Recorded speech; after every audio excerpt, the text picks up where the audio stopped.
30 ఏళ్ళు అయిందండి. కానీ దేశవ్యాప్తంగా ఇలా 30 సంవత్సరాలు సర్వీస్ చేసిన వాళ్ళు చాలామంది ఉన్నారండి. కానీ వాళ్ళకి సరైన జీతాలు కానీ ఏమీ ఇవ్వట్లేదు.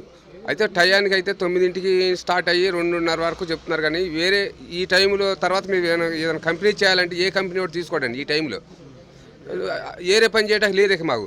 ఈ ఏంటంటే ఈ టైంలో అనేక రకాల ఏఈపీఎస్లు కానీ లేకపోతే ఐపీపీలు కానీ ఈ డ్యూటీలో అవి కూడా చేయాలంటే టెన్షన్ పెరిగిపోతుందండి. షుగర్లో బీపీలు ఎక్కువైపోయినాయి.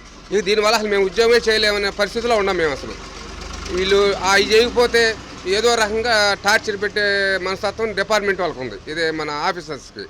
ఇంకా అట్లా అయితే ఏంటంటే మేము రిజైన్ చేయాలనే ఉద్దేశమే. కానీ ఇప్పుడు ఇప్పుడు ఎట్లా చేయించుకోవాలి కానీ ఇబ్బంది పెట్టేటువంటి ఇదిగా ఉండకూడదు మన ఆఫీషియల్స్కి. కానీ మేమైతే ఏంటంటే తట్టుకోలేకపోతున్నాం. ఈ షుగర్లు ఏంటంటే ఆటోమేటిక్ రేజ్ అయిపోతుంది. ఎందుకంటే టార్గెట్లు ఈ టార్గెట్లు ఏంటంటే ఆటోమేటిక్ ఫోన్ చేసేస్తూ ఉంటారు వీళ్ళు. ఫోన్ చేయడం వల్ల మాకంటే బీపీ ఆటోమేటిక్ రేజ్ అయిపోయి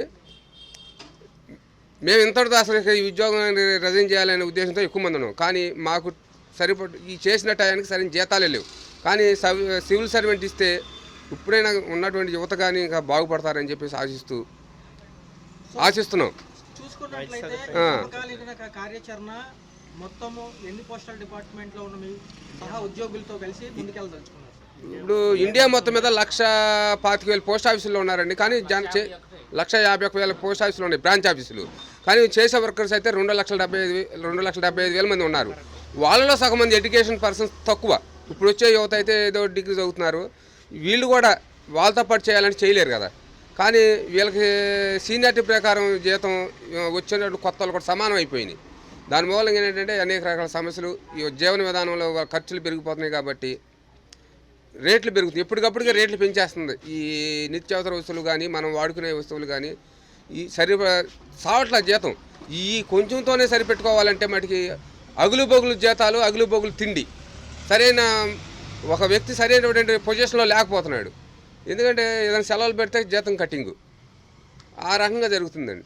మరి గవర్నమెంట్ ఇప్పుడైనా ఆలోచించి సివిల్ సర్వెంట్ హోదా ఇచ్చి 7 గంటల పని కల్పిస్తే చేయడానికి సిద్ధంగా ఉన్నారు. ఎక్కడైనా గవర్నమెంట్ వీళ్ళంతా సమీక్షించుకొని ఒక మంచి నిర్ణయం తీసుకుంటే బాగుంటుందని చెప్పి ఆశిస్తున్నాను. సార్, మీ ఉద్యమానికి ఇప్పుడు ప్రజెంట్ అన్ని బ్రాంచీలు కలుపుకొని ఏపీ వైడ్గా ఎంతమంది మీకు సపోర్ట్ ఉన్నారు? మీ కార్యాచరణ భవిష్యత్తులో ఎలా ఉండబోతుంది? ఒక పైనుంచి అధికారుల నుంచి ఎటువంటి రెస్పాన్స్ రాకపోతుంది? ఆల్రెడీ ఇప్పుడు మాతో పాటు సీనియర్స్తో పాటు యువత కూడా వస్తుందండి. కానీ వాళ్ళని భయపెడుతున్నారు యువతని. ఇప్పుడు 3 సంవత్సరాలు లేదు, నీకు 2 సంవత్సరాలే ఉంది, ఈ ఉద్యోగం తీసేస్తామని అపోహల్లో నెట్టేయడం వల్ల వీళ్ళు భయపడిపోతున్నారు. ఇప్పుడు మేమంటే అన్నిటికీ సిద్ధంగా ఉన్నాం. సీనియర్స్ ఏదైనా సరే దానికి సిద్ధంగా ఉండి పోరాడుతున్నాము. మిగతా వాళ్ళు కూడా మాతో పాటు సహకరిస్తున్నారు.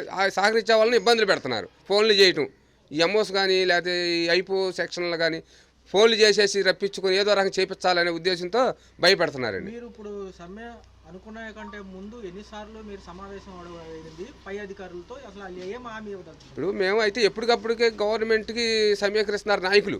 కానీ చేస్తాం ఏదో ఆలోచిస్తున్నాం అనే తప్ప సరైన నిర్ణయం తీసుకోకుండా వాళ్ళు వెట్టి చాకరీ విధానాన్ని ప్రవేశపెట్టి వాళ్ళని భయప్రాంతులు చేసేసి మన వర్కర్స్ని ఏమీ ఆలోచించుకోలేని పరిస్థితులు నెట్టేస్తున్నారండి వాళ్ళు. అది కంటి తుడుపు చర్య తప్ప, అంతే, కంటి తుడుపు చర్య తప్ప సరైన నిర్ణయం లేదు. అది ఆ రకంగా. సో మీరు ఇప్పుడు ఏం చెప్పదలుచుకున్నారు సార్ ఫైనల్గా? ఏముందండి, గవర్నమెంట్ ఇప్పుడైనా ఆలోచించి ఈ సమ్మె కాలంలో అటువంటి వర్కర్స్కి తగిన న్యాయం చేస్తారని చెప్పేసి ఆశిస్తూ ఇంత చేయాలి అని ఆశిస్తున్నాం. ఇక ఆ రకంగా చేస్తే మేము కూడా గవర్నమెంట్కి వర్క్ చేయాలని ఉంది మాకు ఉద్దేశం. వైద్య సదుపాయం ఏంటంటే ఎక్కువ శాతం ఏంటంటే ఆరోగ్యరీత్యా అంత ఇబ్బందులు పడుతున్నాం టెన్షన్ వల్ల. కానీ వైద్య సదుపాయం కానీ ఇచ్చేసి తగినటువంటి అన్నీ కల్పించి ఈ సమ్మెని ఉద్దేశించి వాళ్ళు నిర్ణయం తీసుకుంటే బాగుంటుందండి. అది ఓకే.